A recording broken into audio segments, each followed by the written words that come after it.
여러분 그 교재 맨 앞에 있는 지도 있잖아요. 그 지도를 어떻게 하면 좀 계속해서 여러분들이 좀 이렇게 기억도 하시고 누군가에게 좀 편하게 설명을 좀 하실 수 있을까? 이게 조금 이제 가로 세로 비율이 좀 그런데 대충 한번 이렇게 그려보자고요. 이렇게 해서 이렇게 해서 이렇게 해서 그려보고 가운데를 딱 끊어요. 그리고 세 개, 둘, 셋. 여기도 하나, 둘, 셋. 창세기부터 요한계시록까지, 그렇죠? 자, 처음에 창조시대 네 가지 중요한 사건: 창조, 타락, 홍수, 바벨탑. 여기는 족장시대, 그렇죠? 족장시대, 아브라함과 이삭과 야곱과 요셉 이렇게 돼 있죠. 여기는 400년의 시간적인 간격이 있어요. 그리고서 이제 어제 우리가 좀 살펴봤던 내용인데, 여기는 광야시대. 네 개 책: 출애굽기, 레위기, 민수기, 신명기. 여기도 40년, 그렇죠? 40년. 그 다음은 뭐죠? 오늘 우리가 좀 많이 살펴볼 내용인데, 가나안 정복시대. 여기 이제 뭐 사사기도 사실 포함이 되죠. 사사기, 룻기가 또 포함이 됩니다. 가나안 정복시대 지나고 나서, 사사시대 지나고 나서 왕정시대가 펼쳐지죠. 왕정시대, 단일왕국시대, 분열왕국시대인데, 첫 번째 왕이 사울왕, 다윗, 솔로몬. 여기까지는 잘 따라오시네요, 그렇죠? 별로 어렵지 않죠? 이렇게 쭉 여러분들 설명하시면 되는 거예요. 솔로몬이 죽고 나서 북 이스라엘과 남유다가 나눠져요. 북이스라엘은 여로보암, 여기는 르호보암. 북이스라엘은 722년에 아수르에 의해서 패망을 하죠. 남유다는 586년에 바벨론에 의해서, 그렇죠?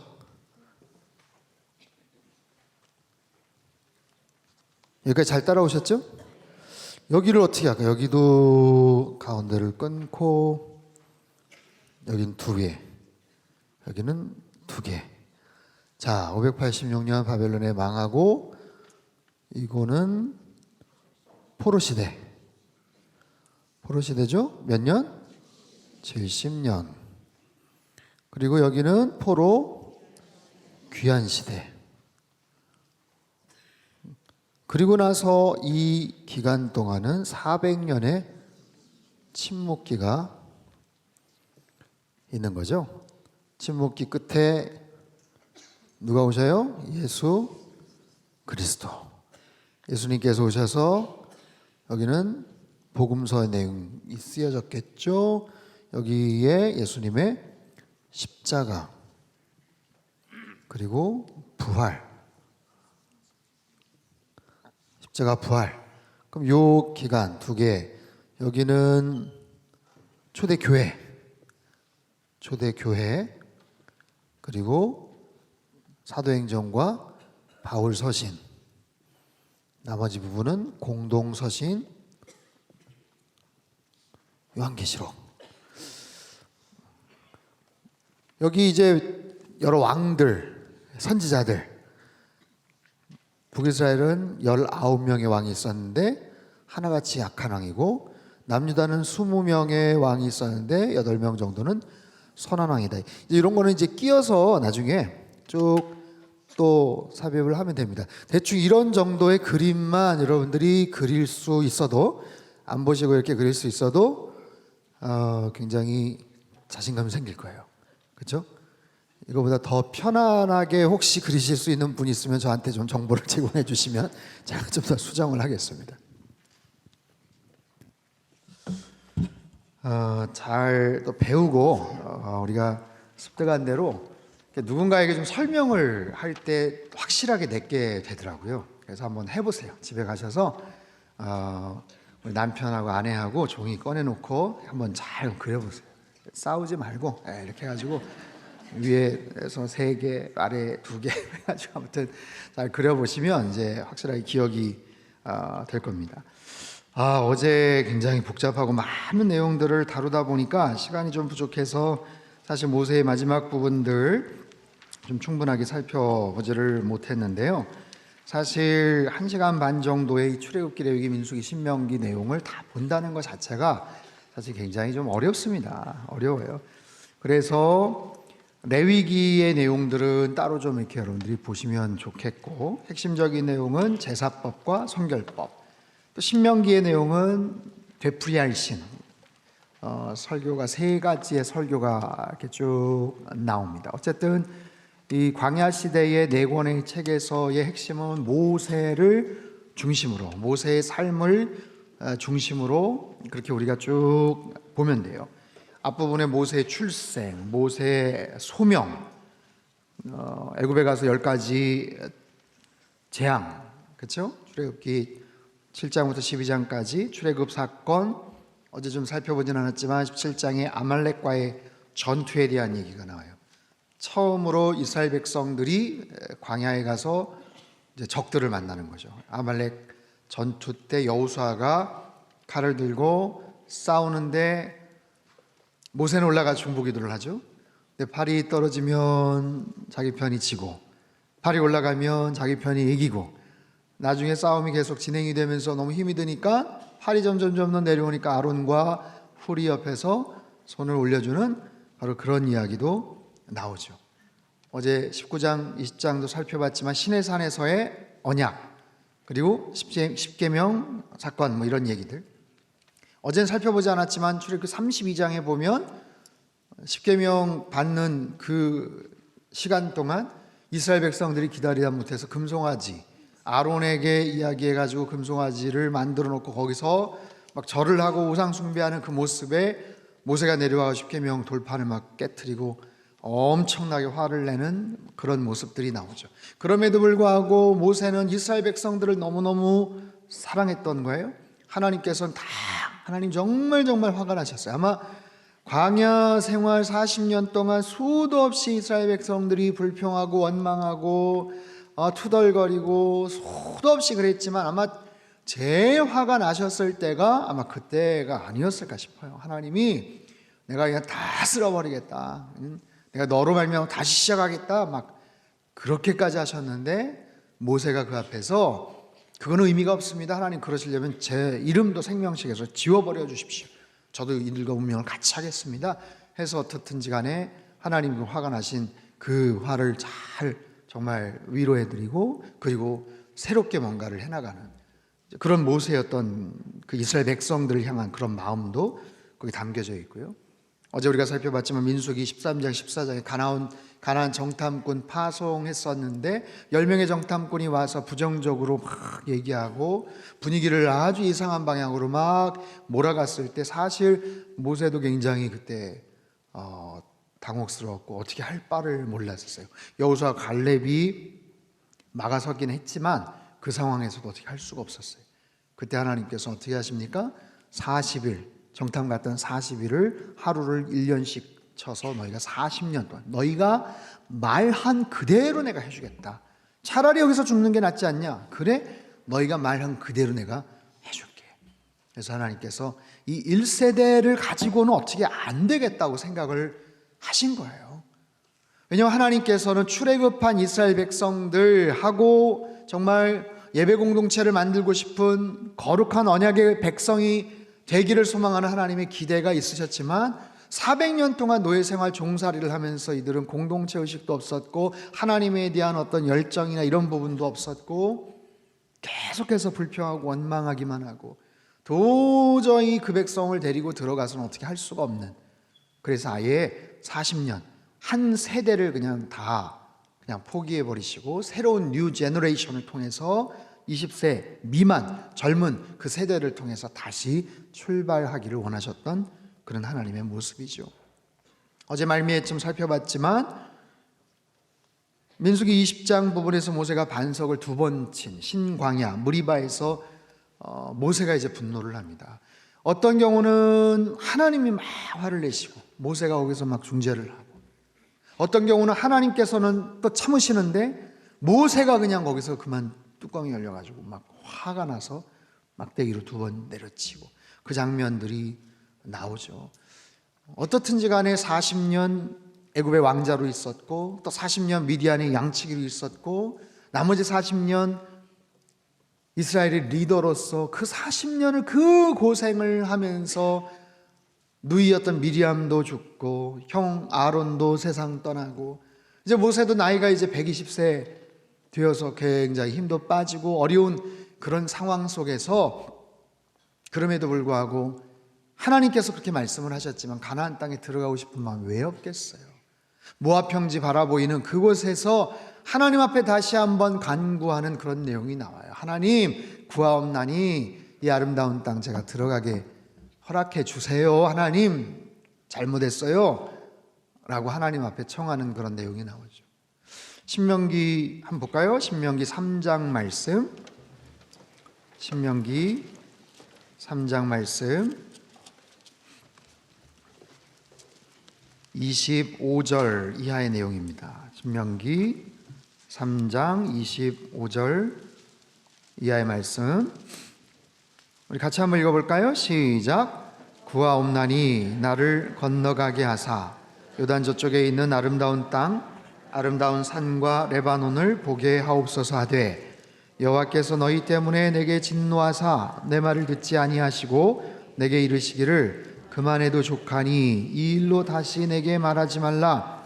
너는 비스가산 꼭대기에 올라가서 눈을 들어 동서남북을 바라고 내 눈으로 그 땅을 바라보라. 너는 이 요단을 건너지 못할 것임이니라. 너는 여호수아에게 명령하고 그를 담대하게 하며 그를 강하게 하라. 그는 이 백성을 거느리고 건너가서 내가 볼 땅을 그들이 기업으로 얻게 하리라 하셨느니라.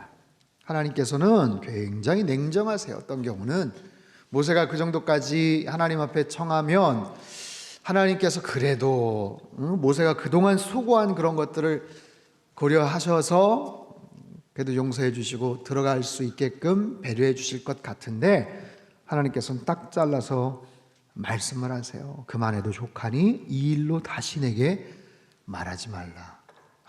모세가 얼마나 속이 짠했을까, 섭섭했을까. 그동안 그 고생을 하면서 거기까지 왔는데, 그런데 하나님께서는 하나님의 또 다른 계획이 있으셨던 거예요. 여호수아에게 강하고 담대하게 해라. 내가 그를 통해서 이 백성들을 계속해서 인도해낼 것이다. 하나님의 큰 계획 속에서. 그래서 모압 평지에서 이스라엘 그 새로운 세대들을 다 앉혀놓고 3번의 긴 설교를 쭉 합니다. 그러니까 그 당시에는 20세 미만이었기 때문에 상황 판단을 잘 못했던 어린 친구들이었어요. 엄마 아빠 따라서 그냥 광야 생활을 했었던 그런 친구들. 근데 희한하게 그 40년 지나면서 자기 부모 세대들이 다 그냥 광야에서 세상을 다 떠나는 거예요. 그리고 나서 그들이 이제는 새로운 이제 주인공이 되어야 되는데 어떻게 해서 여기까지 오게 되었는지, 어떤 일들이 있었고 하나님께서 강조하시는 내용이 무엇이고 그들이 금송아지를 섬겼던 이유가 무엇이고 십계명에 대한 내용이 무엇이고, 그래서요 십계명 얘기도 신명기 6장에 또 나와요. 신명기 6장. 신명기 5장에 나와요. 신명기 5장. 어제 출애굽기 20장에 나왔던 그 내용이 신명기 5장에 다시 나옵니다. 굉장히 중요한 신명기 내용 5장 말씀을 하시고 나서 6장에서는 유대인들이 가장 중요하게 생각하는, 가장 어떻게 보면 소중하게 생각하는 쉐마 이스라엘, 이 말씀 6장 한번 보세요. 6장 4절에서부터 9절까지 말씀, 아마 유대인들에게 가장 금과 옥조처럼 여기는 가장 소중한 말씀, 4절부터 9절까지 같이 읽겠습니다. 시작. 이스라엘아 들으라. 우리 하나님 여호와는 오직 유일한 여호와이시니 너는 마음을 다하고 뜻을 다하고 힘을 다하여 내 하나님 여호와를 사랑하라. 오늘 내가 내게 명하는 이 말씀을 너는 마음에 새기고 내 자녀에게 부지런히 가르치며 집에 앉았을 때에든지 길을 갈 때에든지 누워 있을 때에든지 일어날 때에든지 이 말씀을 강론할 것이며 너는 또 그것을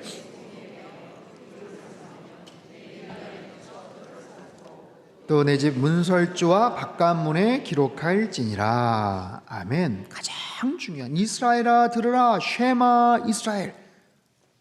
쉐마라는 게 들으라는 히브리어거든요. 하나님 여호와는 오직 유일한 여호와시다. 너희들이 애굽에서 온갖 잡다한 우상들, 온갖 세상에 속해 있는 많은 세상의 그런 여러 가지 우상들과 쓸데없는 잡다한 그런 생각들 속에서 너희들 정신 똑바로 차리고 하나님 한 분이 유일한 신이시고 하나님이시다라는 것을 반드시 기억하고 마음을 다하고 뜻을 다하고 힘을 다하여 그 하나님을 사랑하라. 사랑하라.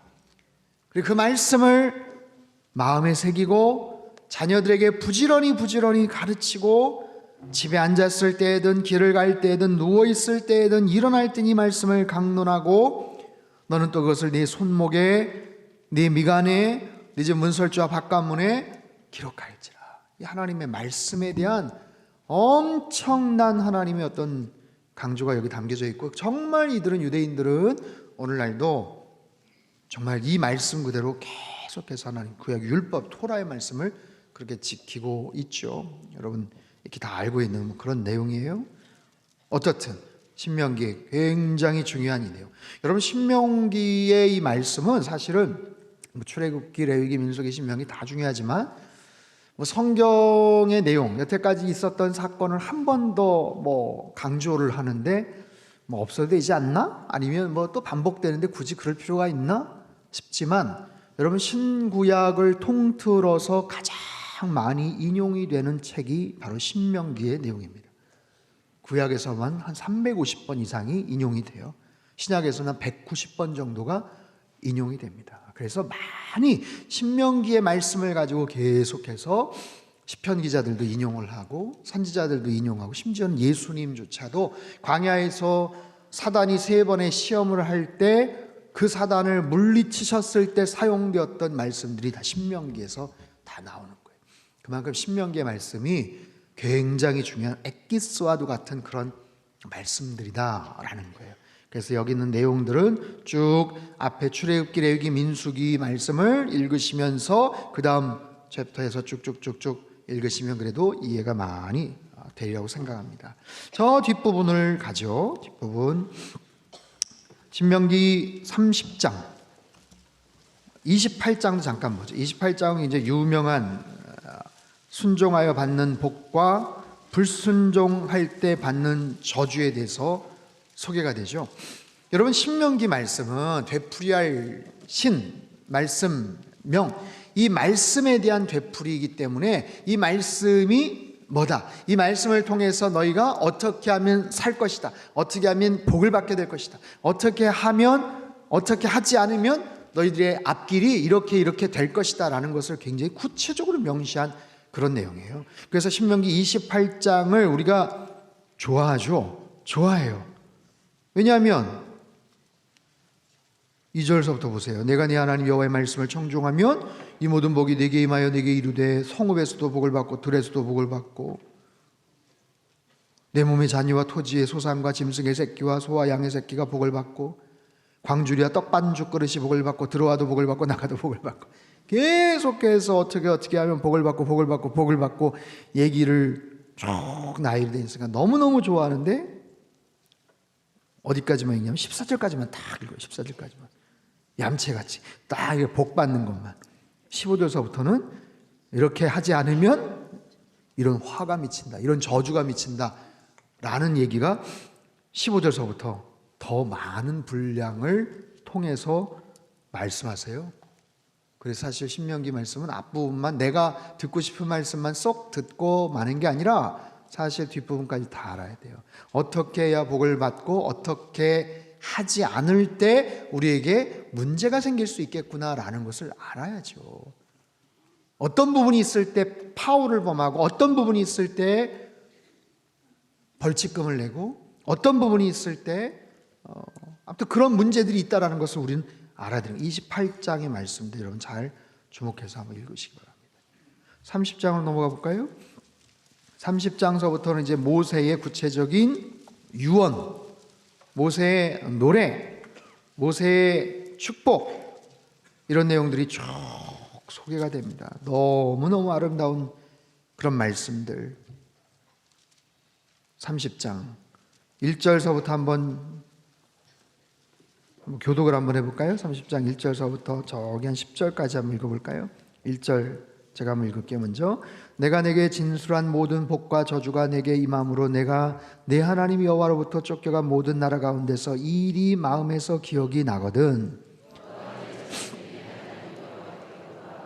내가 오늘 내게 명령한 것을 온전히 따라 마음을 다하고 뜻을 다하여 여호와의 말씀을 청종하면 내 하나님 여호와께서 마음을 돌이키시고 너를 긍휼히 여기사 포로에서 돌아오게 하시되 내 하나님 여호와께서 드신 그 모든 백성 중에서 너를 모으시리니 하늘에 있을지라도 내 하나님 여호와께서 거기서 너를 모으실 것이며 거기서부터 너를 이끄실 것이라. 내 하나님 여호와께서 너를 네 조상들이 차지한 땅으로 돌아오게 하사 내가 다시 그것을 차지하게 하실 것이며 여호와께서 또 내게 선을 행하사 너를 네 조상들보다 더 번성하게 하실 것이며 내 하나님 여호와께서 네 마음과 네 자손의 마음에 할례를 베푸사 너로 마음을 다하며 뜻을 다하여 내 하나님 여호와를 사랑하게 하사 너로 생명을 얻게 하실 것이며 내 하나님 여호와께서 내 적군과 너를 미워하고 핍박하던 자에게 이 모든 저주를 내리게 하시리니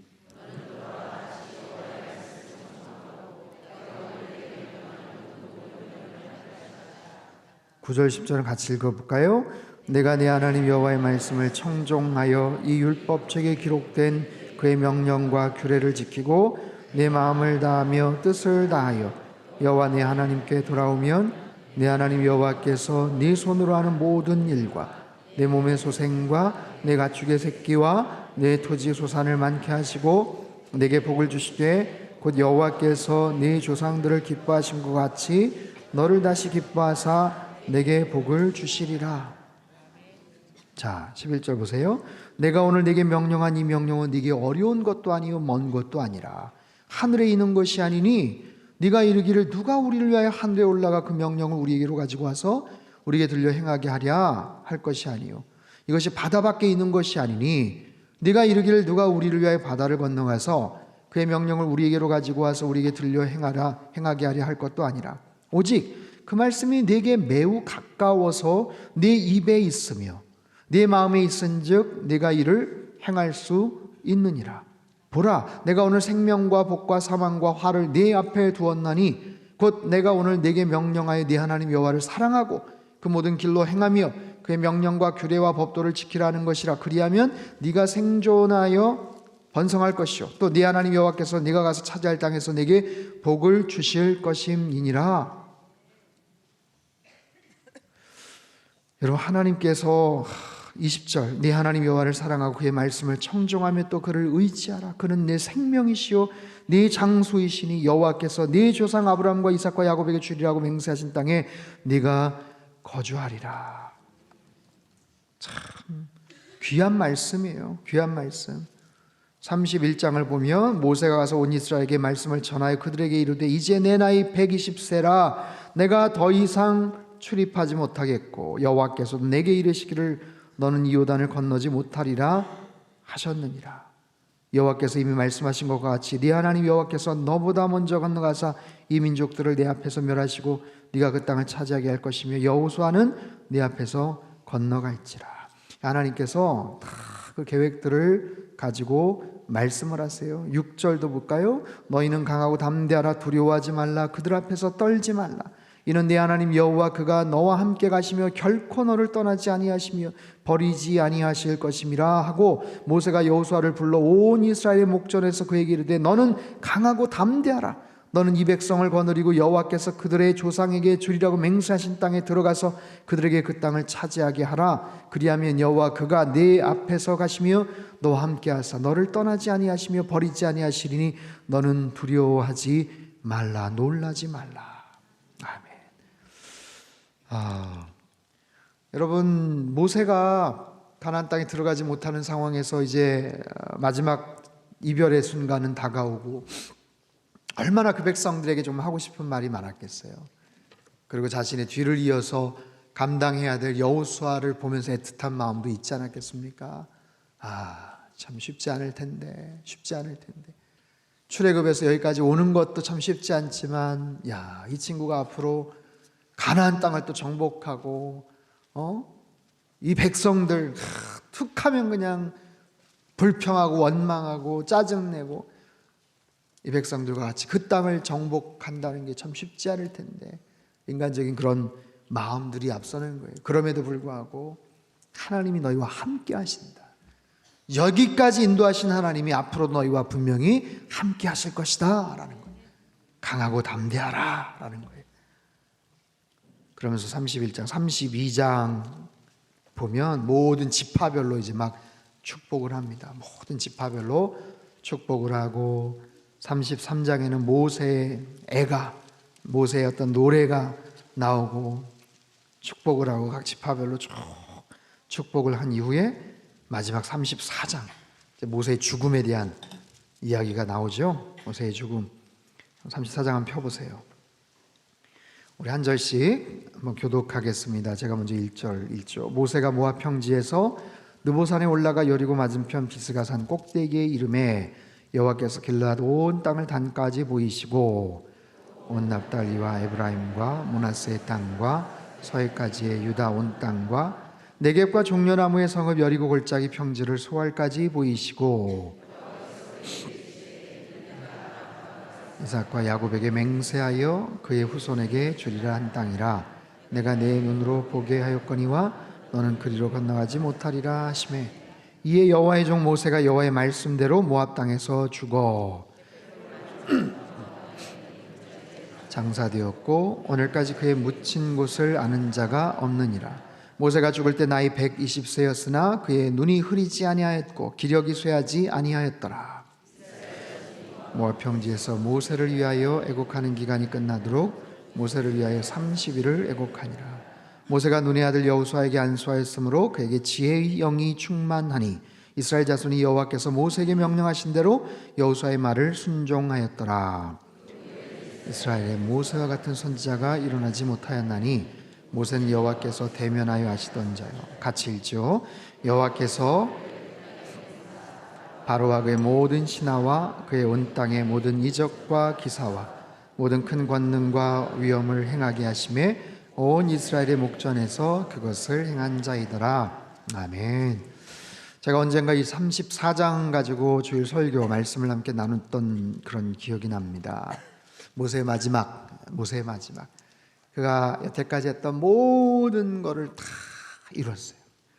모세 처음 40년, 두 번째 40년, 80년의 시간이 얼마나 빠르게 지나가는지 몰라요. 출애굽기 1장에서 그냥 간단하게 언급을 하고 곧바로 모세가 소명받는 얘기가 나오죠. 마지막 인생의 세 번째 스테이지였던 80세 이후서부터 120살 될 때까지 얼마나 많은 일들이 있었어요. 그렇죠? 얼마나 많은 일을 했어요. 그 많은 백성들을 끌고 데리고 출애굽하는 것도 너무너무 힘든 일이고, 애굽왕 바로가 놓아주질 않잖아요. 그 노동력이, 그게 국가의 자산인데 어떻게 그걸 놔주겠어요? 그럼에도 불구하고 10가지 재앙을 통해서 출애굽을 시키고 홍해바다를 건너고 거기에서부터 광야 생활을 해나가는 그 과정 속에서 시내산을 수도 없이 오르락내리락 하고 십계명 돌판을 받고 성막에 대한 그런 여러 가지 디자인들을 다 받고 그걸 그대로 부살렐과 오홀리압과 다른 일꾼들을 통해 가지고 그걸 만들게 하고, 여러분 광야 한복판에서 그걸 만든다는 게 얼마나 힘듭니까? 모세가 언제 뭐 그런 걸 해본 적도 없었을 텐데 어마어마한 정말 사업들, 프로젝트들을 다 이루는 거예요. 제사법들을 다 갖추고 제사장들 다 세우고 어떻게 해서 5개의 제사들을 계속해서 운영해 갈지도 그런 것도 다 하고, 또 생활하는 데 있어서 정결 규례나 여러 가지 그런 부분들 그런 것도 다 하고, 나중에 혼자서 재판하거나 판단하는 게 너무 벅차니까 모세의 장인 이드로가 와서 그런 조언을 주죠. 자네 그러다가 쓰러진다. 어떻게 혼자 다 하려고 하냐? 사람들, 리더들, 일꾼들을 세워라. 50부장, 100부장, 1000부장 뭐 이런 식으로 해가지고 사람들을 다 세워서 그런 일들을 그렇게 하고, 장정만 60만 명의 사람들, 그 사람들을 다 데리고 다니고, 중간에 이스라엘 백성들이 막 음식 가지고 막 불평하고, 물 없다고 불평하고, 어느 날 고기 먹고 싶다고 불평하고, 그럴 때 하나님 앞에 그냥 모세가 하나님 어떻게 합니까? 그래 내가 이 백성들 내가 고기 줄게. 막 모세가 그거 가지고 막 하나님 앞에 투정하고 짜증내는 장면이 나오잖아요. 하나님 농담하시냐고 지금 이 광야 한복판에서. 아니 어떻게 이 많은 사람들을 이 사람들 요구대로 고기를 준다고 하나님 막 하나님 앞에 막 그냥 짜증내고 막 그런 장면들도 나오잖아요. 그런데 하나님께서 메추라기 떼들을 막 보내셔가지고 사방팔방 지면에서 2규빗 정도 떨어져 있는 높이에 사방으로 하루길 떨어져 있는 곳에 메추라기 떼들이 정말 수백 수천만 마리들이 떨어져 내려가지고 그 메추라기 떼들을 다 잡아서 또 먹게끔 정말 별별 일들이 다 있었잖아요. 정탐 가서 잘 하고 오라고 했더니 또 가가지고 와서는 그냥 불평하고 막 선동을 하고 막 그것 때문에 또 그냥 곧바로 들어갈 수 있었는데 그것 때문에 그냥 또 이제 한 38년 거기서 또 맴맴 돌고, 중간에 잠깐 나오죠. 고라 자손들이 또 와가지고 또 반역을 해서 또 막 그 앞에서 위협을 하고 별별 일들이 다 있는 거예요. 그다가 참다 못해가지고 무리바공이 물 내는 데서 그냥 지팡이 2번 내리쳤다가 하나님 앞에 그냥 혼나고, 아유 그래도 하나님 잘못했어요. 다시 들어가게 해주세요. 다시는 이 일로 얘기하지 마. 너 못 들어가. 모세의 그 마음이 굉장히 복잡하고 힘든 그런 상황 속에서 이제는 할 게 없는 거, 아무것도 할 게 없어요. 여호수아에게 안수까지 다 하고 다 일임하고 다 모든 것 맡기고 하나님께서 산에 올라가라. 느보산 높이가 한 800m 정도 되는 제법 높은 산이에요. 120살 건강했다고는 하지만 120살 이 노인이 그 산에 올라가는 게 쉬웠겠습니까? 그럼에도 불구하고 그 산을 올라가는 거, 그 산 올라가면 가나안 땅이 쫙 보인다니까 설레는 마음으로 올라가는 거죠. 기대의 마음을 가지고 올라가는 거예요. 그 땅 그렇게 가고 싶었는데 하나님이 들어가지 못하게 하셨던 그 땅, 그렇게 사랑하는 이스라엘 백성들, 자기 민족 백성들이 정착할 바로 그 땅 올라가서 봤더니 쫙 마침 황사가 와가지고 미세먼지가 꽉 차서 못 봤더라? 그런 거 아니잖아요. 그렇죠? 마침 그날 황사가 꽉 차가지고 뿌여서 못 봤다? 아니잖아요. 그 어느 때보다도 아마 시계가 좋았을 거예요. 여기 나와 있는 지명들 쭉 보면 사실은 그 산에서 다 볼 수 없는 어떤 그런 곳인데 하나님께서 아마 정말 사방 쫙 모든 이스라엘의 어떤 지경을 다 내리 볼 수 있게끔 은혜를 허락해 주신 것 같아요. 얼마 동안 봤을까요? 어떻게 봤을까요? 어떤 마음을 봤을까요? 어떤 마음을 가지고 흐뭇하게 그 땅을 다 봤을까요? 지면에 있는 모든 것들 충분하게 봤겠죠. 충분하게. 더 이상 뭐 할 것도 없으니까 충분하게 다 봤을 때 하나님께서 말을 걸어오셨을 거예요. 모세야, 다 봤냐? 예, 하나님 이제 다 봤어요. 좀 더 봐. 아니요, 이제 됐어요. 너무 아름다운 곳. 우리 백성들 가서 잘 살 것 같아요. 하나님 고맙습니다. 저 땅 주시려고 여기까지 인도해 주셨잖아요. 다 봤어? 더 안 봐도 되니? 예, 안 봐도 돼요. 모세는 마지막 장면인 비스가 드보산 그 꼭대기지만 거기서 또 새로운 곳으로 출발을 하는 거잖아요. 모세야, 이제 가자. 이제 출발하자. 이제 가자. 어디로 가자는 거예요? 이제 저천국으로 가는 거예요. 저천국으로. 참 모세의 그 마지막 장면을 보면 굉장히 애틋해요. 어떻게 해서 죽었고 또 어디에 묻혀 있는지도 몰라요. 눈이 흐리지도 않았고 기력이 쇠하지도 아니하였지만 하나님께서 거두어 가신 거예요.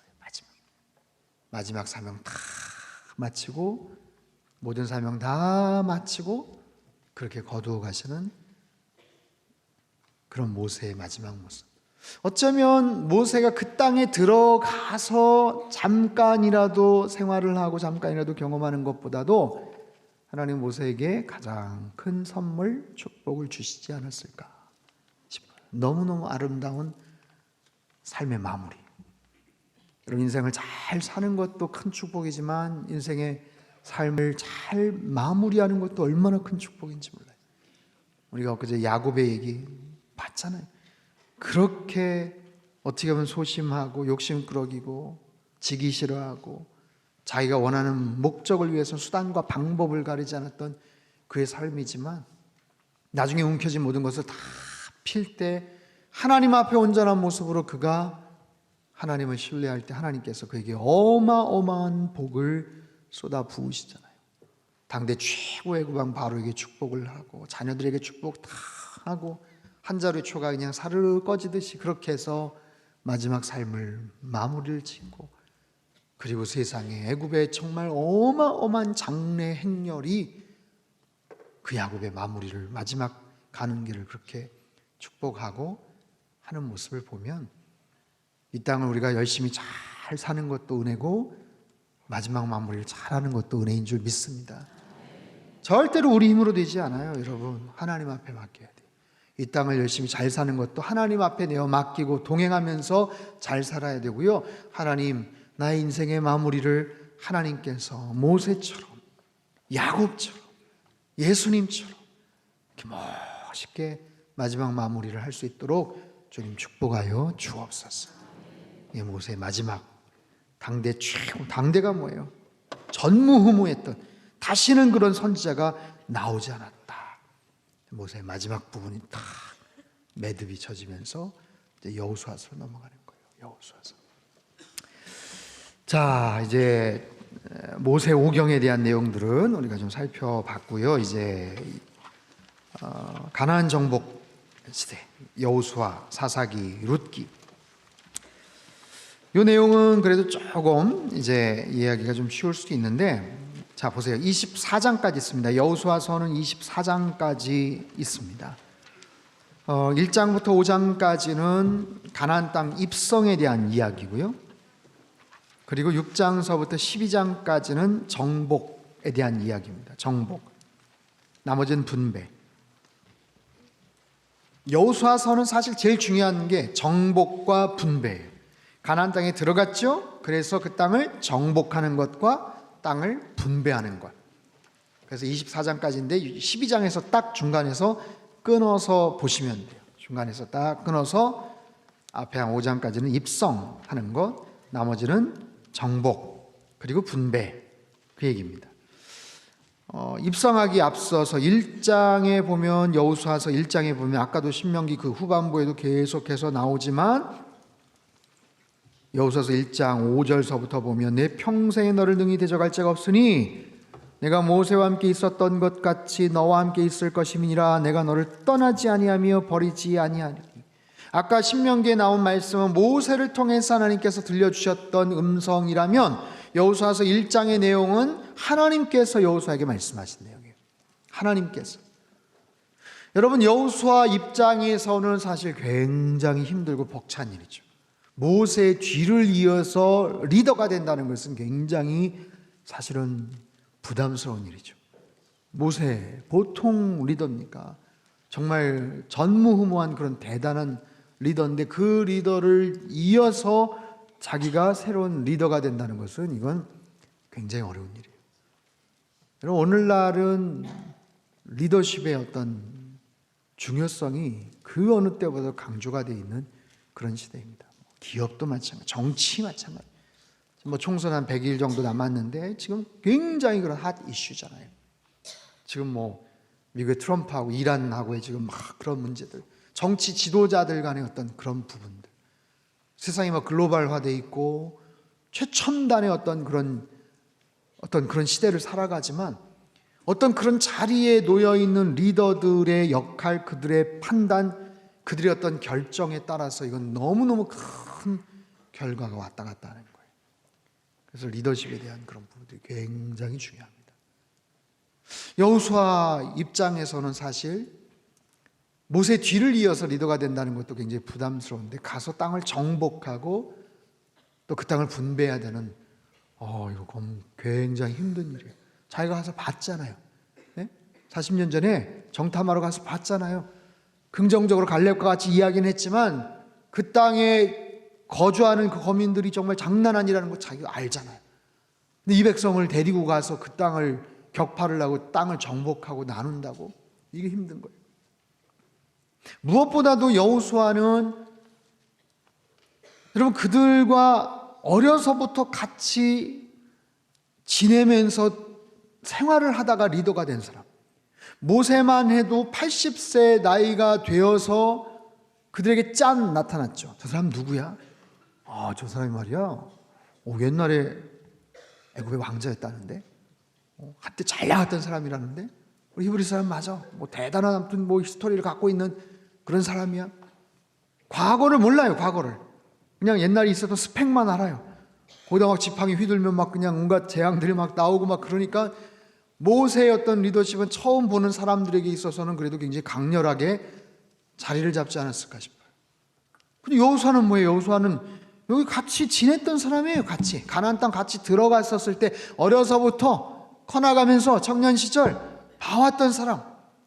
그런 사람이 새로운 리더가 된다? 여러분 굉장히 편하고 익숙하고 자연스러워서 좋을 수도 있지만 신선미가 떨어질 수도 있고 저 사람 아는데 그래서 선지자가 고향에 가서 대접을 못 받는다 뭐 그런 얘기 있죠. 저희 모교회 아버님 고향 교회는 제가 거의 안 갑니다. 안 갑니다. 옛날에 한번 초청을 받아서 한번 갔다가 이게 불편하더라고요. 앉아 계신 뭐 장로님, 집사님, 권사님들이 다 제가 학생 활동할 때 형님이고 뭐 누나하고 또 뭐 이런 분이고 뭐 저만 불편한 게 아니라 그분들도 불편해요. 끝나고 내려가면 뭐 인사를 하는데 뭐 목사님이라고 붙지. 목사님이라고 하기 어렵네. 뭐 어색하네 하면서 서로 썰렁하게 해가지고 나중에 밥 한번 먹어요 하면서 정말 의미도 없는 그런 약속하고 그냥 빨리 왔던 아니까. 저 어렸을 때 중학교, 고등학교 시절부터 아니까. 뭐 그런 거예요. 여호수아도 아마 비슷하지 않았을까 싶습니다. 그 앞에서 얼마나 두렵고 떨리는 마음을 갖고 있었겠습니까? 그러니까 하나님께서 계속 말씀하시는 거예요. 아마 이 말씀을 들었을 때 여호수아가 아마 시선이 지금 뭐 멘붕이 돼가지고 이빨을 덜덜덜 떨고 막 그러지 않았을까 싶어요. 왜냐하면 여러 번 나와요. 강하게 하고 담대하라, 강하고 담대하라. 내가 너에게 명한 거 아니냐? 9절 말씀. 강하고 담대하라. 제발 두려워하지 말며 놀라지 말라. 네가 어디로 가든지 네 하나님 여호와가 너와 함께 하느니라. 계속해서 하나님께서 말씀하시는 그런 내용들. 근데요, 모세도 훌륭했지만 여호수아도 훌륭했어요. 모세가 훌륭했던 것은 모세의 탁월한 능력? 아니요. 그가 전적으로 하나님 앞에 의지했을 때 하나님께서 그를 사용하셔서 그런 일들을 감당하신 거예요. 여호수아도 마찬가지예요. 하나님께서 여호수아를 사용하시니까 여호수아도 모세 못지않게 엄청난 그런 일들을 감당하게 되더라라는 거예요. 입성하는 그 장면 가운데 여리고 전투, 여리고 정탐하는 것, 요단강 건너가는 것, 12돌 할례와 유월절 만나 중단 이런 스토리들 있죠. 여리고 정탐을 해나가. 여리고 첫성인데 첫성 여리고가 이게 보통 이게 어려운 그런 성이 아니에요. 다른 여러 성들이 있지만 모두 한 31개 정도의 성을 다 격파를 하지만 첫 번째 성부터 이거는 완전히 철옹성, 난공불락의 성이에요. 여리고는요, 고고학자들에 의하면 BC 한 8,000년 전서부터 아주 번성했던 그런 도시예요. 위치도 되게 좋고 뭐 수원도 굉장히 좋게 있어서 약간 비스듬한 언덕배기, 지금도 여리고 이제 성지 가면 여리고 그쪽을 이제 가거든요. 언덕배기 같은 데 이렇게 있어요. 면적은 한 10,000평 정도, 8에이커, 10,000평 정도. 그 당시 한 1,500에서 한 2,000명 정도 거주했을 거라고 추측을 합니다. 그런데 약간 언덕백이 있기 때문에 이게 뭐 난공불락이 아니라 자기네들끼리 그 성에서 오랫동안 있고 싶은 마음에 이중벽을 쳤어요. 이중벽. 그 당시 이중벽을 쳤어요. 벽을 하나 쌓고 그 안쪽에다 또 안쪽 벽을 쌓아요. 바깥 벽이 두께가 2m, 안쪽 벽은 4m에서 5m 정도 두께에다가 높이가 한 9m 정도. 이건 무너뜨릴 수가 없어요. 무너뜨릴 수가. 더군다나 이렇게 비스듬한 그곳에 성 밖에 석조 장애물을 한 3, 4m짜리 높이의 석조 장애물을 거기다 박아놨어. 들어오지를 못하게. 그것도 그냥 박아놓은 게 아니라 35도 정도 각도로 이렇게 비스듬하게 세워놔서 잘못하게 여차하면 그냥 그것이 와르르 무너져 버리는 거예요. 그래서 어떻게 할 수 없는 난공불락의 성이에요. 보통 1년 반, 2년치 양식도 비축이 돼 있는. 그래서 어떻게 합니까? 정탐을 가죠. 정탐을 가요. 정탐을 가서 기생 라합을 만나고 정탐꾼들이 기생 라합을 통해서 거기서 굉장히 중요한 정보들을 얻습니다. 자기네들도 굉장히 부담스러워하는데 웬걸? 여리고 사람들이 지금 벌벌 떨고 있다는 거예요. 라합을 통해서 놀라운 고백을 듣습니다. 상천하지의 하나님. 원래 개역 성경에 나와 있는 표현이에요. 상천하지의 하나님 아니십니까? 당신네들이 믿고 섬기는 신은 그런 신 아닙니까? 지금 우리 여리고 성읍에 있는 사람들의 마음이 물처럼 녹았습니다. 이미 그냥 대세가 넘어갔고 기울어졌다라는 것을 알고 아예 포기를 해버려요. 당신들 들어올 때 우리 가족들 살려달라고. 그래서 붉은 줄 나중에 매달고 그 붉은 줄이 늘어져 있는 그 집의 가족들은 살려라. 그렇게 해가지고 건져주죠. 아무튼 뭐 그런 내용들, 요단강 건너가는 이 장면도 출애굽기 14장 홍해바다 건너는 내용만 있는 게 아니라 요단강을 건넙니다. 그때 한참 막 물이 불어가지고 어떻게 할 수 없는 그런 상황인데 놀라운 기적이 나타나죠. 그 많은 사람들이 따라갑니다. 근데 맨 앞에 뭐가 있어요? 언약궤, 하나님의 법궤가 딱 있고 성막을 앞세워서 그렇게 가는 거예요. 그 성막을 앞세운 제사장들이 먼저 발을 딛는 그런 장면이 여호수아 3장에 보면 나오죠. 그 장면도 굉장한 사실 믿음이에요.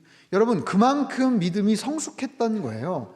보세요. 출애굽기에서는 홍해바다 건널 때는 그들이 하는 게 아무것도 없어. 하나님께서 말씀하셨잖아요. 어제도 우리가 읽었죠. 너희는 그냥 가만히 있어라. 여호와의 구원하심을 너희는 목격할 것이다. 볼 것이다. 너희가 그 모습을 볼 때 너희가 믿게 될 것이다. 영광을 볼 때 너희가 믿게 될 것이다. 보통은 믿음으로 영광을 보는 거예요. 믿고 나서 하나님의 영광과 하나님의 능력을 우리가 보게 되는 거예요. 믿음이 먼저예요. 근데 워낙 이들은 그냥 아무런 기본기가 없으니까 하나님께서 그 영광을 먼저 보이시는 거예요. 그럼 너희가 믿게 될 것이다. 그들이 할 게 아무것도 없어요. 그러나 40년 동안 시스템이 정비가 되고 모세가 또 죽으면서 또 그런 당부도 했고 제사장 제도의 어떤 그런 부분들이 잘 확립이 됐고 그들에게도 믿음이 어쨌든 굉장히 많이 형성이 되어 있는 상황에서 넘실거리는 요단강을 보면서도 놀랍게도 제사장들이 발을 먼저 닿자 물이 그쳐져 버렸더라라고 성경에는 나오잖아요. 놀라운 일들이 거기서 벌어지죠. 6장, 여호수아서 6장 한번 펴보세요.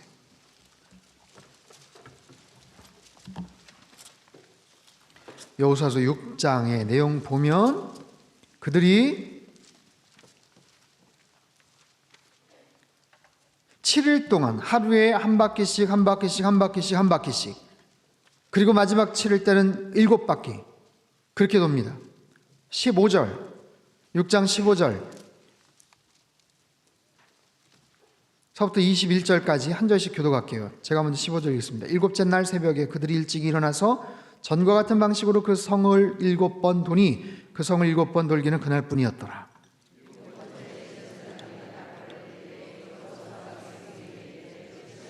여호와께서 너에게 이 성을 주셨느니라.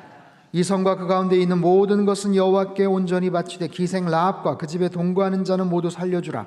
이는 우리가 보낸 사자들을 그가 숨겨 주었음이니라. 그 바친 것 중에서 어떤 것이든 취하여 너희가 이스라엘 진영으로 바치는 것이 되게 하여 고통을 당하게 되지 아니하도록 오직 너희는 그 바친 물건에 손대지 말라. 은금과 동철 기구들은 다 여호와께 구별될 것이니 그것을 여호와의 곳간에 드릴지니라 하니라.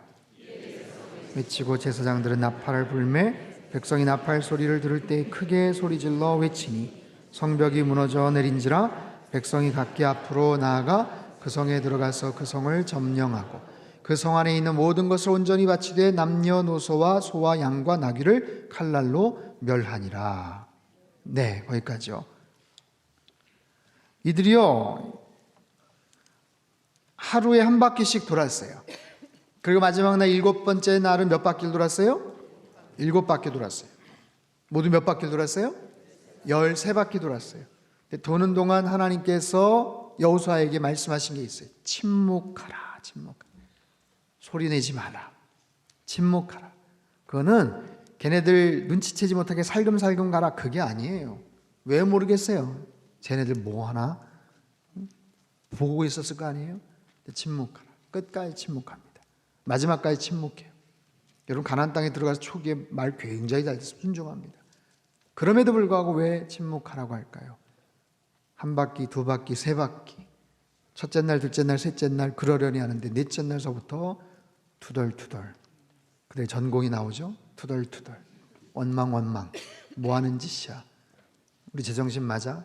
이게 도대체 무슨 효과가 있을 거라고 생각해? 온갖 여러 가지 이야기들. 도대체 대책이 있는 거야 뭐야? 리더 다시 뽑아야 되는 거 아니야? 별별 이야기들이 다 있었을 거예요. 여러분 힘들고 어려울 때, 이게 확신이 없을 때는 인간의 말을 아끼셔야 돼요. 사람의 말을 아껴야 돼요. 내 마음속에 하나님이 주신 감동과 하나님이 주신 확신이 들게 차라리 더 기도하시고, 인간적인 말, 그 부분에 대해서 친한 사람, 누구 가까운 사람 자꾸만 얘기하고 그런 부분들을 자꾸만 따지면 결국에는 믿음이 더 굳건해지기보다는 사람의 마음을 흔들게 하는 그런 부분들이 있어요. 그렇게 해서 어쨌든 마지막 날은 큰 소리로 외치니 성벽이 무너져 내린지라. 그래서 아주 정말 말도 안 되는 모습으로 그냥 무너져 버렸어요. 놀라운 승리를 거두게 됐죠. 그리고 나서 두 번째 아이성 점령을 해야 되는데 세상에 그만 아간이 범죄를 하죠. 두 번째 성은 그렇게 크지 않은 성이에요. 만만해 보이는 성, 얼마든지 쉽겠다 싶어 3,000명을 보냈는데 오히려 36명이 죽게 됩니다. 두 번째 전투, 별것 아닌 것 같았는데 하나님 뭡니까? 이유가 뭡니까? 여호수아가 하나님 앞에 간구합니다. 하나님 앞에 구합니다. 너희 중에 내 말에 불순종한 자가 있다 해서 온 지파 사람들 다 모으고 하나씩 그렇게 해서 추적해 갈 때 아간이 그만 거기서 뽑히죠. 아간이 손을 댄 거예요. 신할산 외투 한 벌, 은 200세겔, 금 50세겔. 그걸 숨겨놨습니다. 하나님께서 굉장히 단호하게, 아주 분명하게 처벌을 하세요. 여러분 여호수아서의 굉장히 중요한 주제가 여호와의 전쟁이라는 주제입니다. 여호와의 전쟁. 31개의 부족을 격파를 하고 그들을 다 멸하라고 하신 하나님의 말씀을 여호수아서만 가지고 이해를 하면은 굉장히 이해하기가 쉽지가 않아요. 편하지 않습니다. 하나님은 자비의 하나님, 사랑의 하나님이 아니신가라는 거죠. 근데 하나님의 큰 계획과 그림 속에서 이스라엘 백성들이 가나안 땅에 들어간 거는 그들로 하여금 하나님의 약속에 대한 성취이기도 하지만 사실은 오래전부터 하나님께서 마음을 품고 계셨던 가나안 땅을 향한 심판의 하나였던 거룩한 액션이었어요.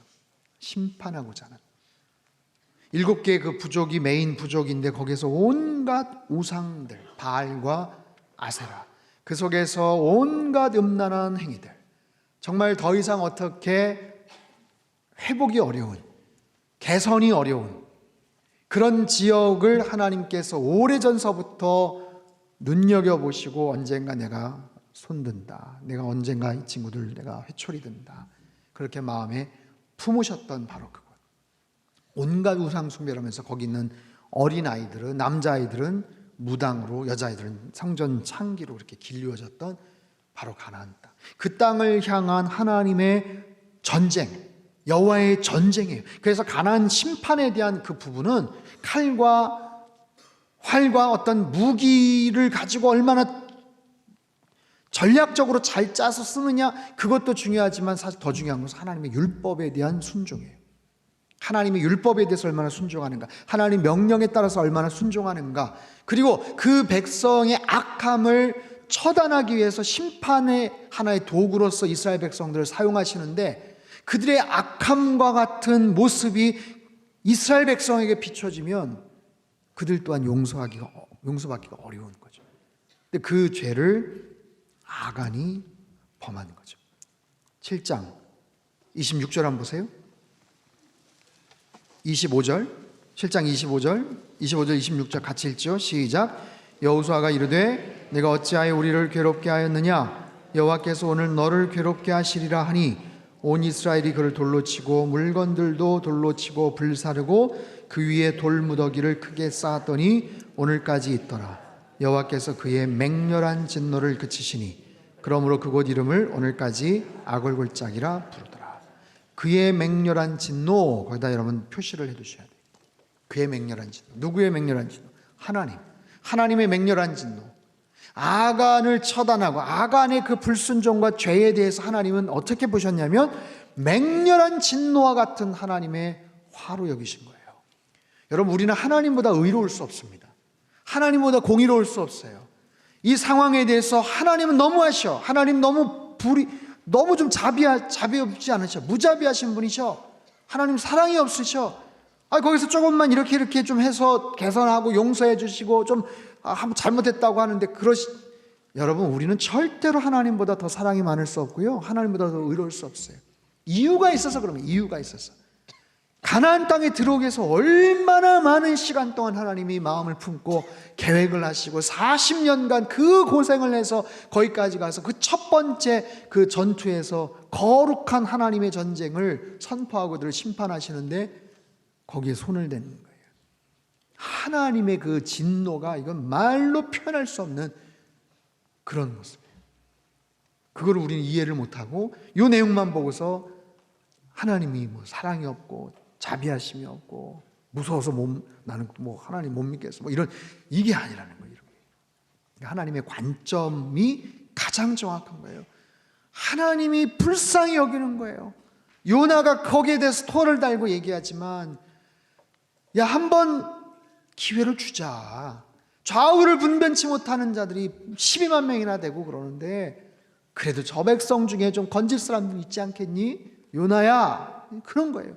근데 그런 상황에서 요나는 또 꼭 그렇게 바닥바닥 하나님 앞에 대들고 마치 자기가 더 의로운 것처럼 그렇게 얘기를 하는데, 우리의 모습이 그런 경우들이 많아요.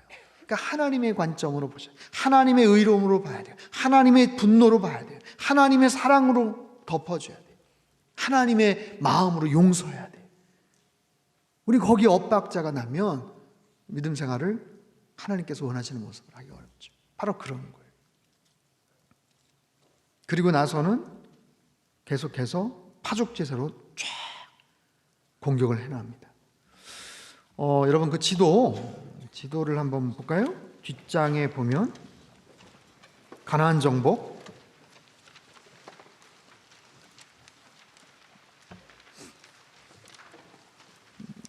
이스라엘 이 지형은 여러분 위쪽에 갈릴리 바다가 있고 아래쪽에 사해 바다가 있고 가운데 요단강이 있는 형태로 되어 있습니다.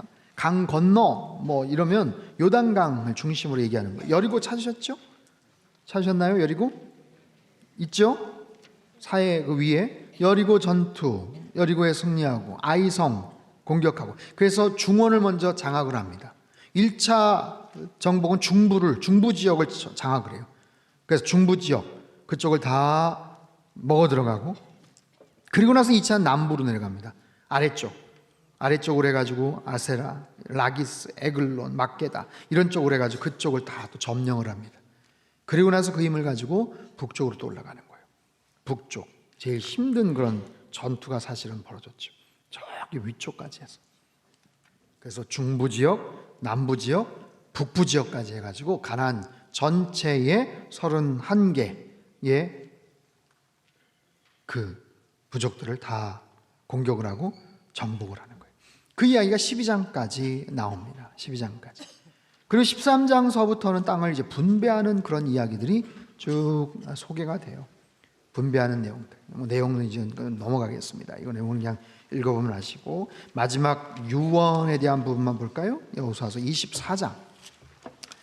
여호수아서 24장 말씀. 시간이 좀 지나고 또 여호수아마저도 이제 세상을 떠나야 될 그런 타이밍에 이르렀는데, 이스라엘 백성들이 땅을 정복하고 정복한 땅에 이제 지파별로 다 분배를 해나가는 그런 상황 속에서 이제 여호수아도 자기 임무를 다 마치고 이제 세상을 떠납니다. 14절 가장 유명한 구절이죠. 24장 14절 같이 읽겠습니다. 시작. 이러므로 이제는 여호와를 경외하며 온전함과 진실함으로 그를 섬기라. 너의 조상들이 강 저쪽과 애굽에서 섬기던 신들을 지워버리고 여호와만 섬기라. 15절 만일 여호와를 섬기는 것이 너에게 좋지 않게 보이거든 너희 조상들이 강 저쪽에서 섬기던 신들이든지 또는 너희가 거주하는 땅에 있는 아모리 족속의 신들이든지 너희가 섬길 자를 오늘 택하라. 오직 나와 내 집은 여호와를 섬기겠노라. 아주 유명한 그런 구절입니다. 그때 백성들이 우리가 절대로 우상 숭배하지 않겠습니다 하고 그렇게 답변을 하고 그러지만 나중에 보면 안타까운 얘기가 나와요. 29절 한번 보죠. 29절부터 33절까지 같이 읽겠습니다. 시작. 2일 후에 여호와의 종 눈의 아들 여호수아가 110세에 죽음에 그들이 그를 그의 기업의 경내 딥낫세라에 장사하였으니 딥낫세라는 에브라임 산지 가스산 북쪽이었더라. 이스라엘이 여호수아가 사는 날 동안과 여호수아 뒤에 생존한 장로들 곧 여호와께서 이스라엘을 위하여 행하신 모든 일을 아는 자들이 사는 날 동안 여호와를 섬겼더라. 또 이스라엘 자손이 애굽에서 가져온 요셉의 뼈를 세겜에 장사하였으니 이것은 야곱이 백크시타를 주고 세겜의 아버지 하몰의 자손들에게서 산 밭이라. 그것이 요셉 자손의 기업이 되었더라. 아론의 아들 엘르아살도 죽음에 그들이 그를 그의 아들 비느하스가 에브라임 산지에서 받은 산에 장사하였더라.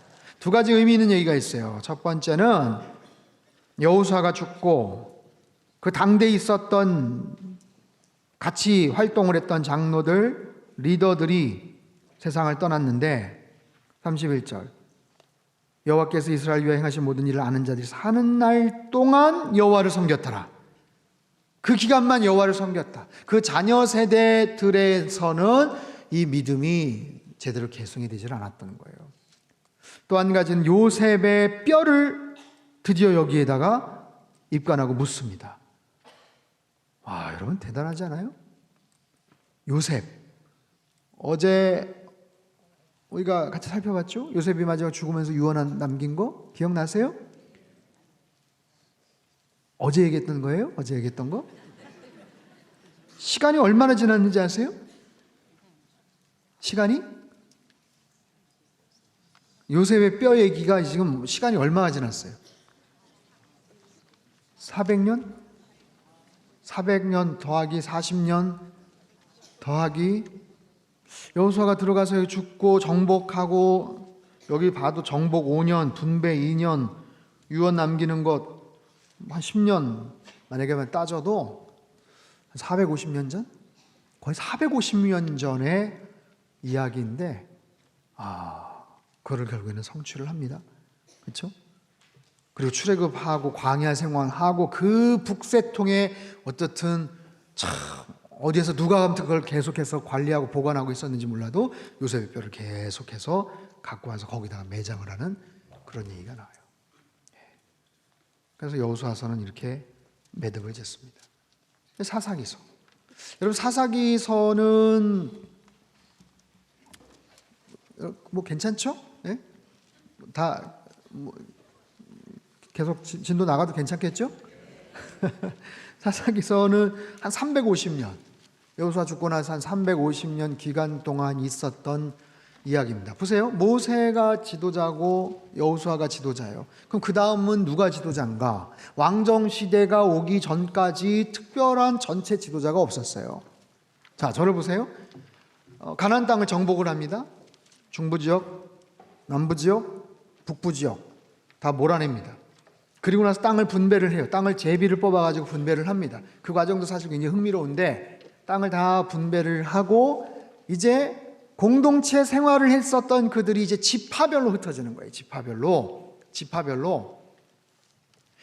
이제 흩어져 가지고 그 땅에 가서 이제 정착을 하는데, 몰아냈다고 생각을 하지만 부분적으로 남아 있는 그 잔당 세력들, 그들을 사실 더 몰아내고 확실하게 제거를 하고 그랬어야 되는데, 각 지파별로 그러질 못해요.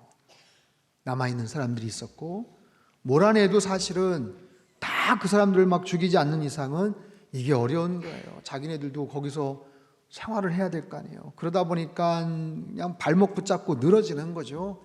목숨만 살려달라고 하는 거죠. 당신네들 여기 잘 모르지 않냐? 우리가 도와주겠다.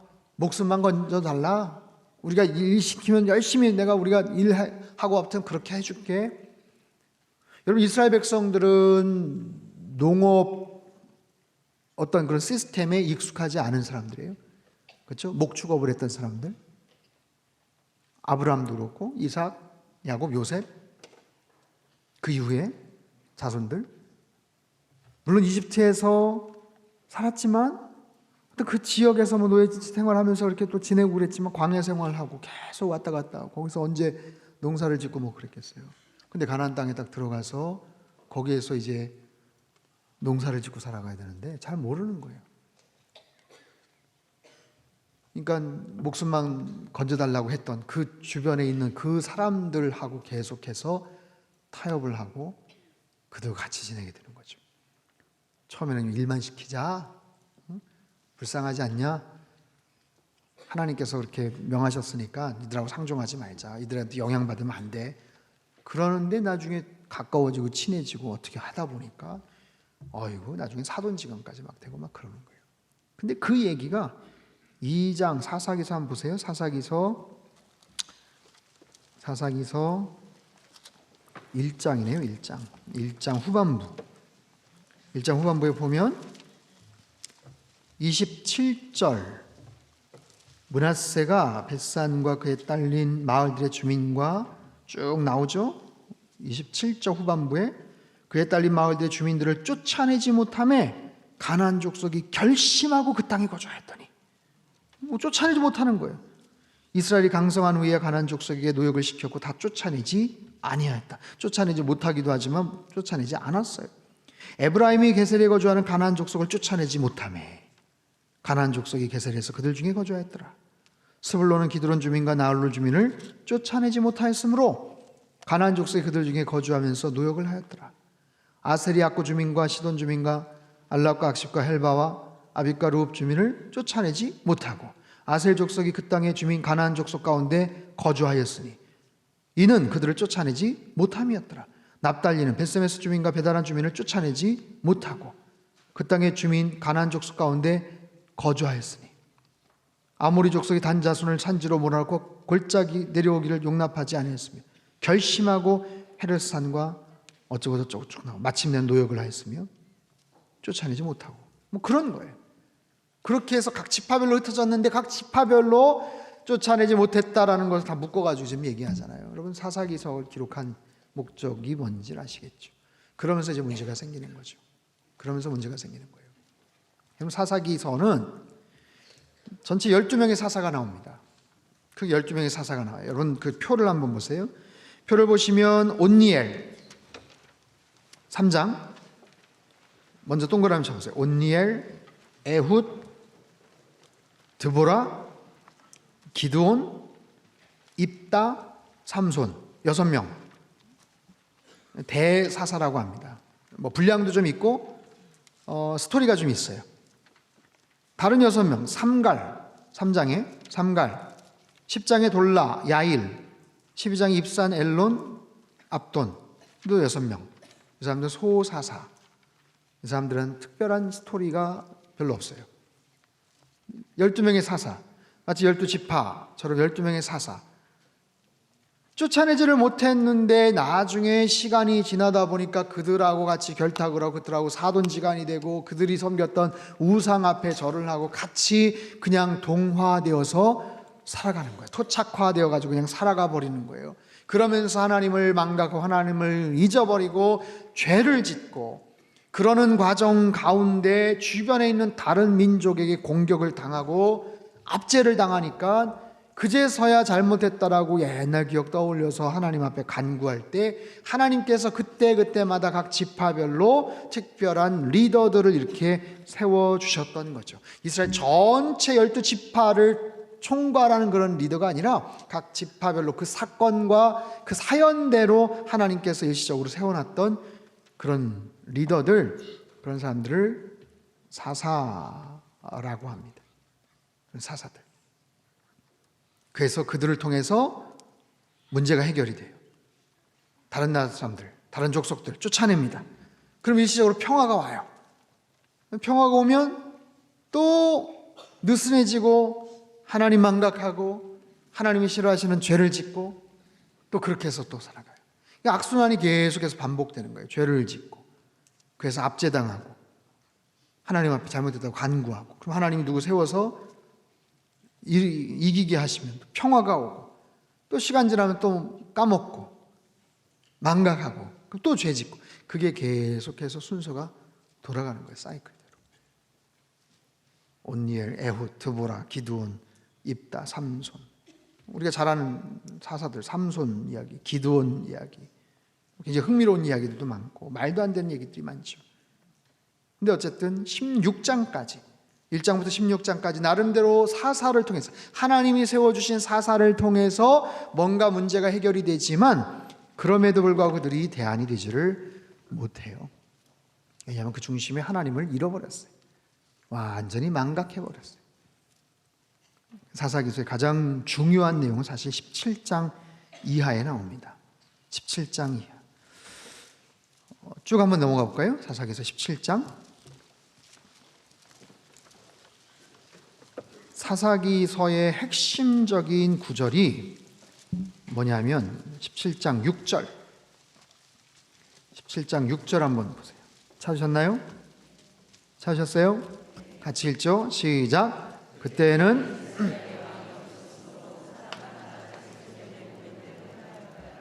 이게 사사기서를 이해하는 가장 핵심적인 구절. 그때는 이스라엘의 왕이 없으므로 사람마다 자기 소견에 옳은 대로 행하였더라. 자, 저를 보세요.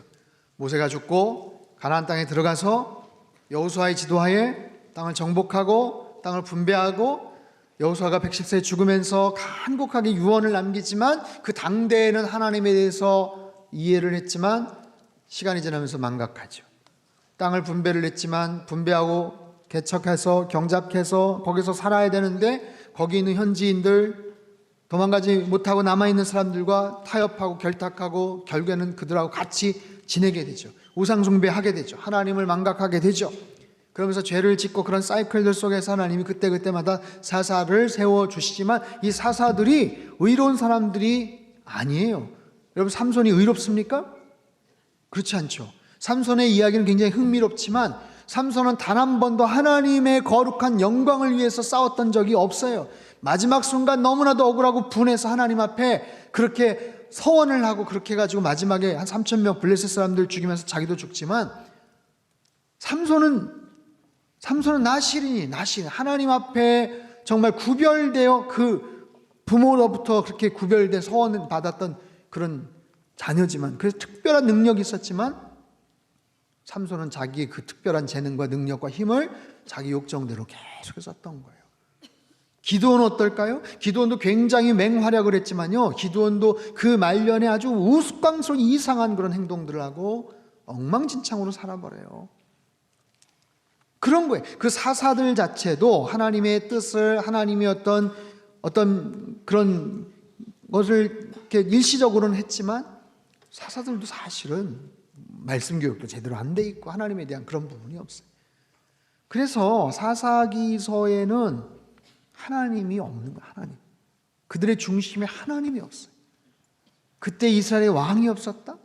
그러니까 빨리 왕정시대가 됐어야 되는데 그게 아니라 그들 중심에 살아계신 하나님, 영적인 주인이신 왕이신 하나님이 없었기 때문에 어떻게 했다? 사람마다 자기 소견에 옳은 대로 행했다. 자기 소견에 옳은 대로 행했다.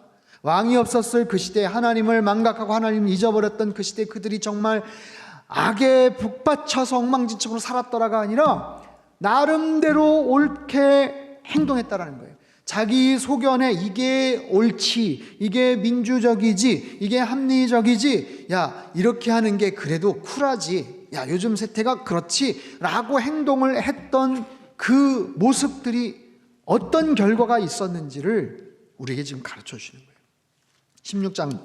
16장까지는 사사에 대한 그런 이야기고 17장, 18장 1절 그때 이스라엘에 왕이 없었고 19장 1절 이스라엘에 왕이 없을 그때에, 그리고 사사기 맨 마지막에도 엔딩 마지막 장면에도 똑같이 이스라엘 왕이 없으므로 사람이 각각 소견에 옳은 대로 행하였더라. 여러분 보십시오. 어떻게 행했는가? 이건 뭐 내용이 많으니까 저를 한번 보세요. 이 표 참고하면서 17장에 미가라는 사람이나 미가의 신상 이야기, 이건 레위인을 개인 제사장으로 고용을 합니다. 나름대로 하나님에 대한 의식이 있는 것 같지만 이게 완전히 혼용이 되고 기준도 없어요. 레위인을 자기 집에 개인 제사장으로 고용을 해서 월급을 주고 고용을 그렇게 막 해버려요. 신상을 만들어서 그것이 하나님이네 하고서 그렇게 절을 하고 그렇게 나오는 이야기가 나와요. 19장에는 더 어처구니 없는 얘기가 나옵니다. 한 레위인이 나오는데 레위인이 첩이 있어요. 근데 그 첩이 바람이 났는지 아무튼 뭐 그렇게 해가지고 어디로 도망가 버렸어요. 그걸 겨우 찾아와가지고 달래고 자기네 이제 친정으로 이제 가는 거예요. 친정으로 가가지고 거기서 하룻밤 자고, 사위가 왔다고 하니까 집에서 막 이렇게 따뜻하게 장인어른이 이렇게 대접을 하고 하룻밤 더 있다 가라, 아침에 가라, 아니면 나중에 가라, 하룻밤 더 있다. 그러다가 나중에 결국에 출발을 했어요. 자기 그 도망갔던 첩과 같이 갔는데 어느 지역에 도착을 해서 거기서 정말 끔찍한 짓을 당합니다. 19장 한번 볼까요? 19장에 보면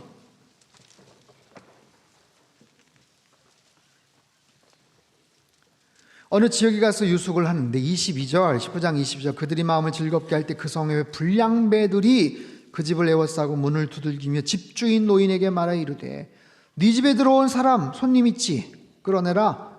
우리가 그와 관계하리라. 여러분 여기도 동성애에 의한 이야기가 나와요. 지금 레위인하고 그의 첩이 어느 노인이 환대를 해줘서 그 집에 하룻밤 묵으려고 지금 들어갔는데 그 동네 불량배들이 나와서 그 레위인의 첩을 얘기를 하는 게 아니라 그 레위인을 끌어내라는 거예요. 그 소돔과 고모라에 나와 있는 것처럼 바로 그런 얘기예요. 집주인 그 사람이 그들에게로 나와서 이르되 아니라 내 형제들아 청하노니 이 같은 악행을 저지르지 말라. 이 사람이 내 집에 들어와서 이런 망령된 일을 행하지 말라. 보라 여기 내 처녀딸과 이 사람의 첩이 있은즉 내가 그들을 끌어내리니 너희가 그들을 욕보이든지 너희 눈에 좋은 대로 행하되 오직 이 사람에게는 이런 망령된 일을 행하지 말라. 그럼 말도 안 되는 얘기가 되죠. 25절 보세요. 무리가 듣지 아니하므로 그 사람이라는 것은 레위인이에요. 레위인. 자기 첩을 붙잡아 그들에게 밖으로 끌어내매 그들이 그 여자와 관계하였고 밤새도록 그 여자를 능욕하다가 새벽 미명에 놓은지라. 와, 여러분 이런 내용은 사실 이게 참 불편한 내용이고 19금 같은 그런 내용인데 이게 기록에 되어 있는 이유가 있어요. 이만큼 악이 꽉 차 있다는 거예요. 레위인이 첩이 있다는 것 자체도 너무너무 타락한 얘기고 어느 집에 들어갔는데 동네 불량배들이 그 레위인하고 관계를 맺겠다고 끌어내겠다고 하는 것도 너무너무 정말 역겹고 그런 상황에서 그러지 마라. 마치 롯이 그랬잖아요. 자기 정혼한 딸들 막 이렇게 등 떠미는 것처럼 우리 딸과 이 사람의 첩이 있으니 알아서 해라. 그랬더니 레위인이 지켜주지를 못할 망정 첩을 등 떠밀어 가지고 내놓으니까 밤새도록 그 여자를 능욕하다 새벽 미명에 왔어요. 동틀 때 여인이 자기의 주인이 있는 그 사람의 집 문에 이르러 엎드러져 밟기까지 거기 엎드려 겨우 기어서 그 집에 도착을 했는데 그의 주인이 일찍 일어나 집 문을 열고 떠나고자 하더니 그 여인이 집 문에 엎드러져 있고 그의 두 손이 문지방에 있는 것을 보고 그에게 이르되 일어나라 우리가 떠나가자. 레위인은 사람이 아닙니다. 정말 아무런 감정도 양심도 없어요. 아무 대답이 없는지라 예, 그의 시체를 나귀에 싣고 행하여 자기 곳에 들어가서. 여러분 그 심약하신 분들이나 이런 분들은 귀를 막으시면 좋을 거예요. 역시 심신미약자 그 집에 이르러서는 칼을 가지고 자기 첩에 시체를 거두어 금아디를 찍어 12덩이에 나누고 그것을 이스라엘 사방에 두루 보내매. 여러분 정말 정말 상상을 못하는 그런 끔찍한 이야기들, 소돔 고모라를 능가하는 그런 이야기들이 여기 나오는 거예요. 자기가 당했다, 우리 와이프가 이렇게 당했다, 죽었다, 그거를 12 해서 이스라엘 12지파에 그걸 또 보내요. 어쩌자고, 어떻게 이런 일이 있겠냐. 근데 세상에 그걸 보고 사람들이 흥분을 합니다. 어째 이런 일이, 야 이건 내버려두면 안 되지. 사람들이 또 불같이 막 흥분을 해가지고 모여들어요. 그래서 그 지역에 모여들어서 이 베냐민 지파 그쪽 기브아 사람들 쫓아와가지고 그 나쁜 짓 한 사람들 누구냐, 이 나쁜 놈들 내버려두면 안 되지. 그 놈들 빨리 데리고 와라. 우리가 그 놈들 처단해야 되겠다. 내버려두면 안 되겠다. 근데 이 베냐민 지파와 이 사람들이 의리가 있는지, 니들 뭔데 와가지고 뭐 오라나라 뭐 내 나라 어쩌라 그러냐고 하면서 20장 13절을 보면 12절 이스라엘 지파들이 베냐민 온 지파의 사람들을 보내어 두루 다니며 이르기를 너희 중에서 생긴 이 악행이 어찌 됨이냐. 그런즉 이제 기브할 사람들 곧 그 불량배들 우리에게 넘겨주어서 우리가 그들을 죽여 이스라엘 중에서 악을 제거하게 버리게 하자. 그랬더니 베냐민 자손이 그들의 형제 이스라엘 자손의 말을 듣지 아니하고 도리어 성읍들로부터 기브아에 모이고 나가서 이스라엘 자손과 싸우고자 하니라. 자, 저를 보세요. 그래서 베냐민 자손 그리고 옆에 같이 그 지역에 있는 친척벌 되는 기브아 자손하고 이스라엘 전체 남자들 연합군하고 전쟁이 벌어지는 거예요. 그 일이 확산이 돼서 숫자적으로는 열세죠. 사실은 말이 안 되죠. 근데 1차, 2차 전투에서 베냐민 지파 이 나쁜 불량배들이 있는 그 지파가 이겨요. 오히려 이깁니다. 자기는 숫자만 믿고 막 나가가지고. 그래서 3차 다시 전투를 벌이는데 3차 전투에서는 이제 베냐민 지파 거기가 박살이 나는 거예요. 박살이 나요. 이 사람들이 보세요. 20장 34절 20장 34절 온 이스라엘 사람 중에서 택한 사람 10,000명이 기브아에 이르러 치매 싸움이 치열하니 베냐민 사람은 화가 자기에게 미친 줄 알지 못하였더라. 여호와께서 이스라엘 앞에서 베냐민을 치심에 당일에 이스라엘 자손이 베냐민 사람 25,100명을 죽였으니 다 칼을 빼는 자였더라. 25,100명. 거의 몰살 위기에 있습니다. 더 정확하게는 26,700명이에요. 26,700명인데 25,100명이 죽었어요. 1차, 2차 때 얘네들이 이겼다고 했잖아요. 근데 1차, 2차 때 한 1,000명 정도가 죽었어요. 그래서 결론적으로 말씀을 드리면 베냐민 지파 사람들이 600명이 남은 거예요. 600명. 달랑 600명이 남았어요. 거의 한 3만 명 가까운 그런 사람들이었는데 600명이 남은 거예요. 근데 남자들만 죽은 게 아니고 저 뒤에 보면 47절에 보면 베냐민 사람 600명이 돌이켜 광야로 도망하여 나오죠. 48절 이스라엘 사람이 베냐민 자손에게로 돌아와서 온 성읍과 가축과 만나는 자를 다 칼날로 치고 닥치는 성읍은 모두 다 불살랐더라. 그러니까 그 전투에서 베냐민 남자들만 전사해서 600명 남은 게 아니라 다른 여자들 가축 가족들이 다 살육당한 거예요. 지금 뭘 하고 있는 거예요. 지금 그 사건이 발단이 돼서 전 이스라엘 공동체와 베냐민 지파와의 싸움이 됐고 베냐민 지파가 악각거리면서 거기서 같이 맞서다가 결국에는 25,100명 다 죽고 600명 남은 거예요. 그러고 나니까 21장 보세요. 이스라엘 사람들이 미스바에서 맹세하여 이르기를 우리 중에 누구든지 딸을 베냐민 사람에게 아내로 주지 아니하리라. 여자들이 없는 거예요. 남자들 600명만 지금 남아가지고 어디서 숨어서 지금 있는 거예요. 절대로 그 딸 주면 안 돼 하면서 자기들끼리 그렇게 얘기를 했는데 얘들이 완전히 이게 업다운이 얼마나 심한지 2절 백성이 베델에 이르러 거기서 저녁까지 하나님 앞에 앉아서 큰 소리로 울며 이르되 이스라엘 하나님 여호와여 어찌하여 이스라엘에 이런 일이 생겨서 오늘 이스라엘 중에 한 지파가 없어지게 하시나이까 하더니 뒤늦게 우리가 뭘 한 거야? 이러다가 한 지파 그냥 없어져 버리네? 이거 우리 너무한 거 아니야? 너무 심했던 거 아니야? 그럼 자기들끼리 맹세됐어요. 딸들 주지 말자 맹세했어. 남자만 600명 남아가지고 어디서 지금 막 결사항전을 하고 있는 거예요.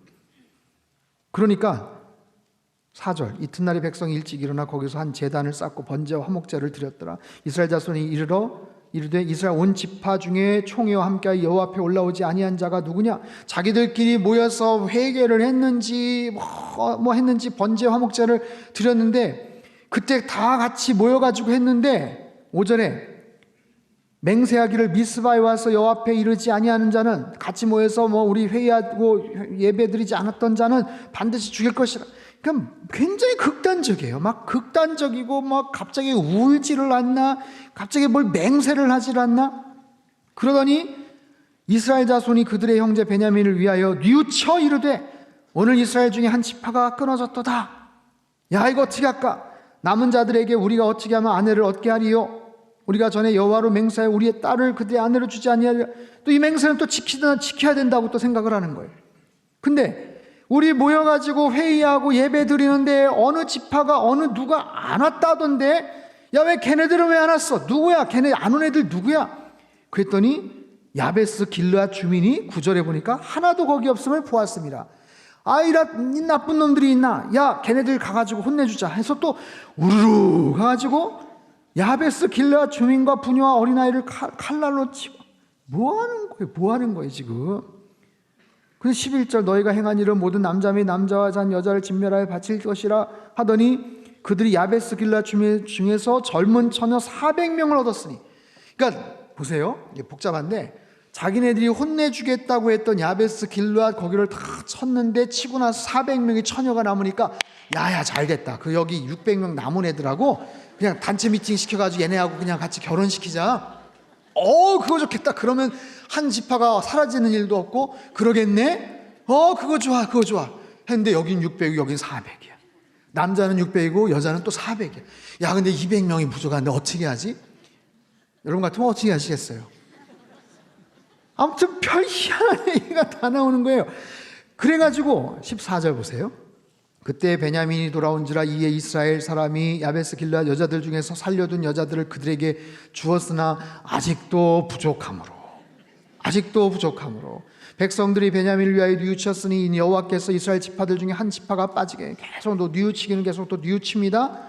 회중의 장로들이 이르되 베냐민의 여인이 다 멸절되었으니 남은 자들 어떻게 할까요? 이러는데 어쩌고저쩌고 하다가 자기네들이 저주까지 했고 그래서 우리는 못 주고 그러는데 19절 보라 베델 북쪽 르보나 남쪽 베델에서 세겜으로 올라가는 큰 길 동쪽 실로에 매년 여호와의 명절이 있는데 그 명절 축제가 되면 실로의 여자들이 달밤에 와가지고 살랑살랑 춤을 춘다는 거예요. 21절에 이게 뭔 얘기인지 모르겠어. 아무튼 실로의 여자들이 춤을 추러 나오니까 아까 단체 미팅에서 파트너 못 만난 200명 글로 가가지고 21절 포도원에서 나와서 실로의 딸들 중에서 각각 하나를 붙들어 가지고 자기의 아내로 삼아 베냐민 땅으로 돌아가. 그게 좋겠다.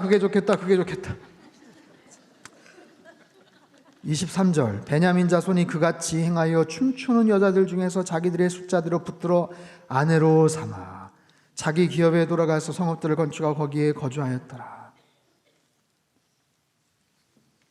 그리고 25절에 그때 이스라엘의 왕이 없으므로 사람이 각기 소견에 오른 대로 행하였더라. 여러분 참 이 사사기 후반부는 설명할 때마다 마음이 좀 불편한데 그래도 설명을 해야 돼요. 왜냐하면 얼마나 엉망진창으로 사는지 아시겠죠?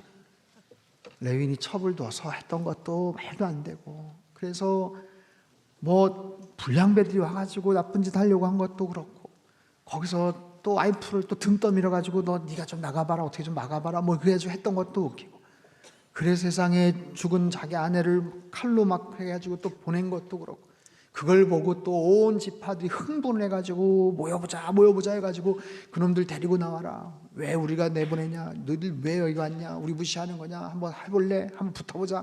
그래가지고 대판 싸운 것도 그렇고, 대판 싸워가지고 한 2만 5천 몇 명이 죽으니까 그제서야 아이고 이제 베냐민 지파 이제 어떡하냐? 600명 남았는데 어떡하냐?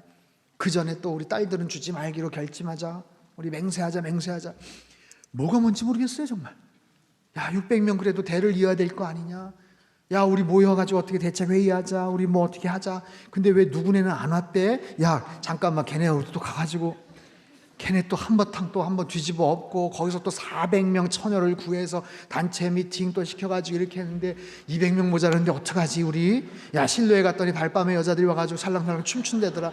걔네들 200명 데리고 가가지고 알아서 보기 좋은 데로 가가지고 거기 보쌈하는 거죠, 보쌈. 그래서 200명 딱 채워. 할렐루야, 이제 됐다.